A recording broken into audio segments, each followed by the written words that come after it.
Ó, o que vocês acabaram de passar para a gente agora, a situação da publicidade, né, desse conhecimento, né? Então, no início do nosso papo, a questão do sigilo, né? Então, o que é documento público, você classifica, mas vai passar um tempo, você precisa revelar esse segredo, né? Então, Perfeito. usa a lei, né? Aqui no nosso caso, é a lei de acesso à informação.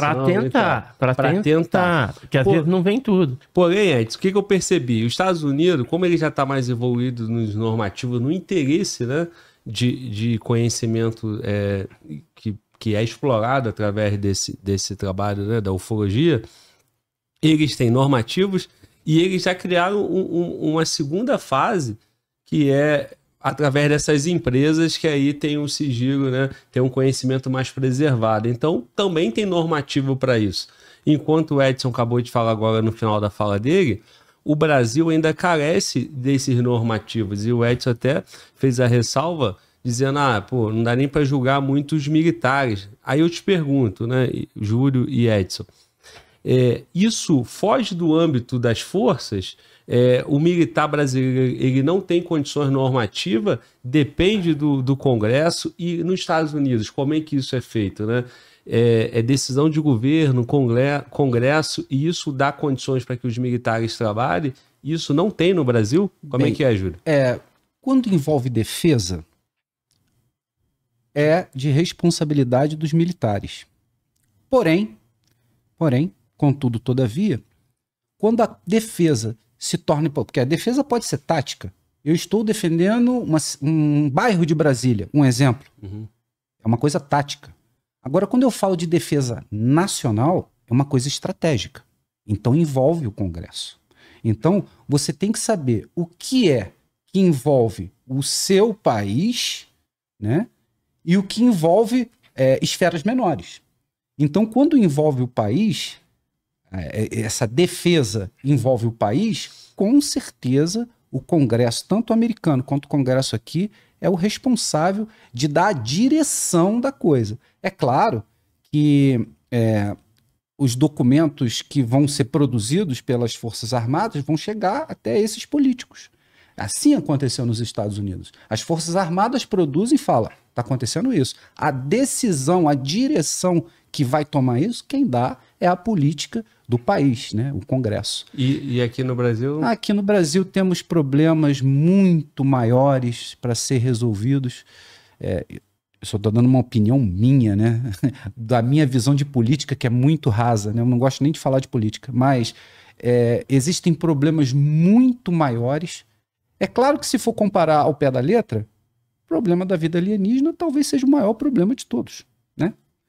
Mas, isso que eu ia te falar. Dando a devida proporção, no Brasil nós temos problemas muito maiores a ser resolvidos. E talvez isso seja uma adversidade tática, que é falar assim, não, temos problemas maiores para resolver, para deixar de lado e deixar quietinho, porque tem gente maior para falar sobre o assunto. Né? Gente maior são os grandes players. E esses acordos que o Edson citou também, né? Isso, então, eu queria falar, aprofundar e dar um exemplo assim mais claro disso que o Júlio falou. O presidente da República, no Brasil, por exemplo, ele tem acesso até um nível a respeito da contextualização da ufologia, do fenômeno OVNI e tal. Mesmo porque é estratégico. Se ele for capturado, outro país pode ter essa informação. Então, questões de engenharia reversa, etc. e tal, que não é feita no Brasil, isso aí a gente passa tudo para a mão dos americanos, e eu tenho até documento que comprova isso. Essas questões, então, elas saem do país, daquela esfera governamental, e fica só no meio militar mais elitizado. Perfeito. Agora, caso ocorra uma invasão de objetos voadores não identificados, como ocorreu, por exemplo, na noite de 19 de maio de 86, né, de 1986, conhecida como a Noite Oficial dos OVNIs aqui no Brasil. Nessa questão, o ministro da Aeronáutica, que tinha lá o jato Mirage F-5 para agir taticamente, tentar chegar perto, tentar interceptar, ele teve que pedir autorização para o ex-presidente Sarney para decolagem desses caças de interceptação para ir ao encalço dos objetos voadores não identificados. Né? Então, até um certo nível, o presidente entra.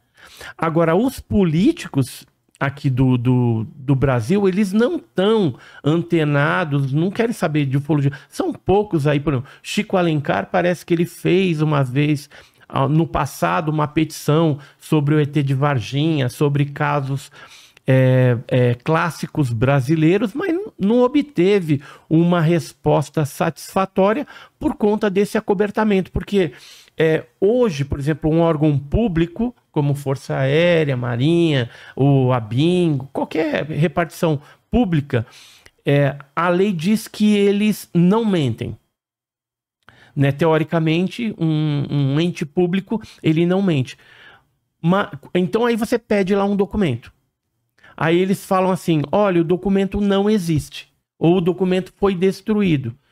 Mesmo que ele exista ou não tenha sido destruído, o que vai valer, mesmo que você suba instâncias para o CGU, para o CMRI, que seriam as instâncias superiores para decidir a liberação, o franqueamento dessa informação ou não, eles vão falar assim, olha, o ente público não mente, ele falou que está destruído ou que não existe, ponto final. E você tem que engolir isso. Atualmente o negócio está tão escrachado, eu nem peço mais documentos pelo FOIA, né, pelo FOIA não, pela nossa Lei de Liberdade de Informação, que é a LAI, né, através do ESIC, né, que é aquele solicitação de documento, né, por e-mail público, né. Eu nem estou fazendo mais porque, assim, geralmente eles falam, parece que é um copy-cola que eles estão dando agora. O documento ou não existe, ou o documento foi destruído, ou perdeu na enchente, ou perdeu no incêndio. Essas são as respostas. E aí, quando eu pergunto assim, foi destruído, o Exército Brasileiro faz muito isso. Fala que o documento foi destruído. Aí, no normativo, nesse normativo aqui, de salvaguarda, diz que se você destruir um documento, você tem que fazer um outro documento chamado termo de destruição, onde você vai colocar o resumo do que está sendo destruído. Aí eu, sabedor disso, das leis, dos normativos, eu pedi o termo de destruição. E sabe o que me falaram? Que o termo de destruição foi destruído também. Quer dizer, é uma piada né, militarizada, né?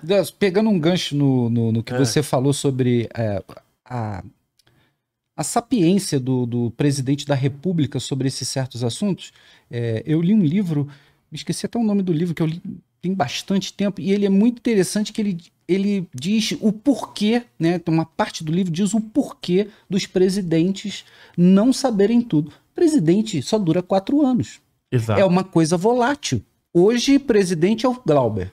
4 anos depois é você. Vocês dois podem ser completamente antagônicos nos pensamentos. E se você souber, ou se o Edson souber, vai dar chabu. Então, esse nível que o Edson acabou de explicar é exatamente isso. O presidente sabe de alguma coisa, mas até um certo patamar. Muito fácil de explicar isso, aí vai parecer teoria da conspiração, mas é um assunto muito legal. É Majestic 12. O que é isso? Os 12 majestosos. Tudo começa a surgir, essa estrutura de você driblar para você não deixar a informação vazar, começa com Majestic 12, que são os 12 majestosos. São escolhidos 12 pessoas nos Estados Unidos que vão ter acesso total à informação. E parece que esses 12 majestosos, um deles até faleceu, né, porque começou a ficar meio estranho. Eu esqueci, foi o primeiro, foi o cara da... Esqueci o nome dele. Enfim, eu vou lembrar. Forrestal. James Forrestal. Que foi...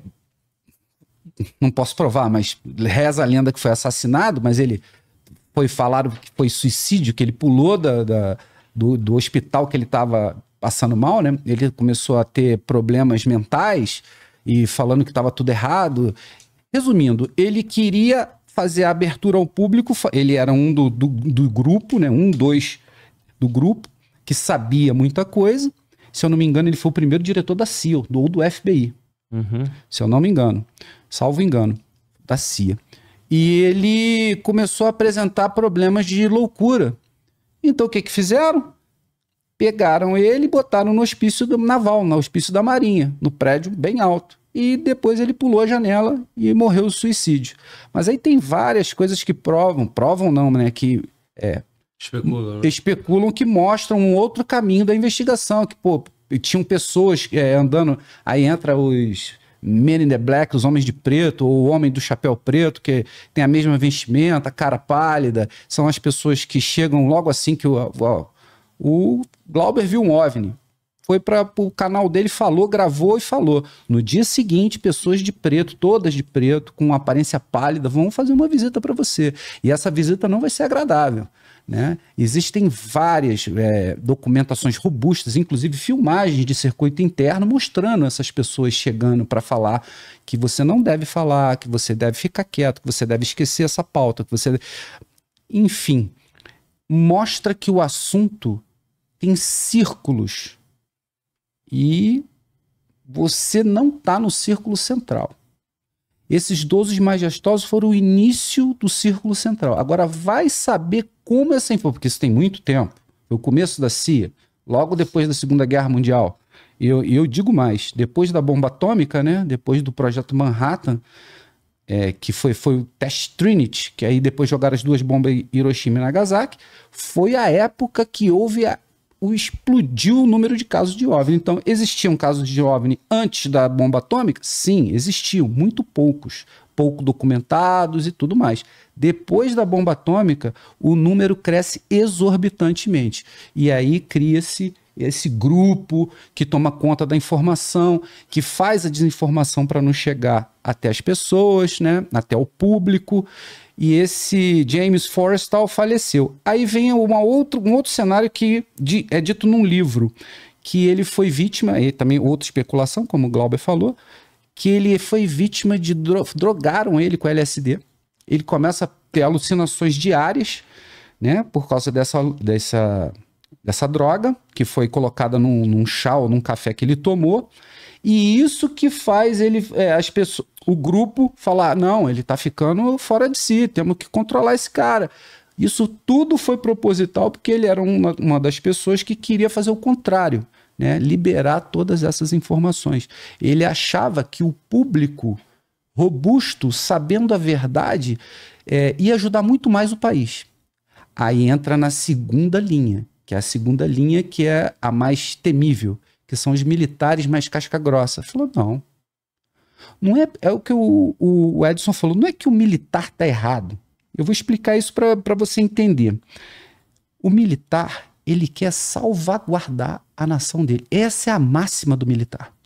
Se eu tenho conhecimento de um OVNI e levo isso a público, que isso é real e mostro o OVNI, outros países vão começar a querer também. Mostra que é palpável, que existe, está por aí. Então, eu sou Estados Unidos, mostro o OVNI, você que é Rússia vai começar a pesquisar, vai começar a caçar OVNI de tudo que é jeito, que você vai querer essa tecnologia também. Então, os militares mantendo em segredo, essa tecnologia não existe, fica só dentro do país. E aí começam as tecnologias reversas que foram citadas pelo Edson. E aí é mais fácil de proteger, né? Perfeitamente. Né? Agora, deixa eu só complementar uma coisa que é interessante. Assim, na questão dos presidentes lá ainda, a gente voltar um pouquinho. Se a gente pegar o Trump, por exemplo, o ex-presidente Trump, ele criou em 2019 aquela força espacial. Space Force. Space Force. E que era o 6º grupamento da Força Aérea lá, da USAF e tal. Se a gente pegar a Inglaterra, tem um grupo que é o SAS, que é um grupo também elitizado. Special Air Service. Isso, que é para atuar na parte de terrorismo, coisas mais fortes, mas está também previsto, se tiver uma invasão alienígena, eles têm lá umas armas de espuma que eles atiram no bichinho lá e ele meio que fica neutralizado, endurece aquela espuma, mas não mata. Sim, é conhecido como arma não letal e agora é chamado, né, pela nomenclatura brasileira de arma menos letal. Descobriram Isso. que as armas não letais, o Glauber deve conhecer muito bem, as armas não letais Estavam matando. Por quê? Se você der um tiro de borracha com a calibre 12 na têmpora de uma pessoa a 10 metros, você vai matar a pessoa, mesmo sendo de borracha. Então descobriram que não poderia continuar com essa nomenclatura de não letal, e sim menos letal. Menos então mudou a nomenclatura. Essa arma é uma espuma que enrijece muito rápido, rapidamente. e você consegue capturar pessoas. Isso foi testado pelo Pentágono, pela Inglaterra. Tripulantes de OVNIs. Exatamente. Dos UAPs que agora, aí você consegue ter a entidade biológica, como eles mesmos chamam, né? Sem você fazer nada, sem machucar, sem matar. Até porque esse é o objetivo, né? Exatamente. Você Então, não quer eliminar, você quer reter. Por quê? Porque tudo que for de informação tirada de um OVNI, de uma entidade biológica, de um ET, tudo que for informação vai ser única. Você vai ser o único no planeta que vai saber dessa informação. Esse dado tem que ser um dado negado. Então, quem tem esse dado não vai querer falar, não vai fazer de tudo. A gente vê se desenrolando, né, esses casos de OVNI, UFO, até chegar agora nos UAPs, e você vê as Forças Armadas americanas tomarem partido de falar alguma coisa, porque já está ficando insustentável. Exatamente. Eles já previram isso há muito tempo. que vai estourar a qualquer momento. Perfeito. A qualquer momento a gente vai ter a liberação disso.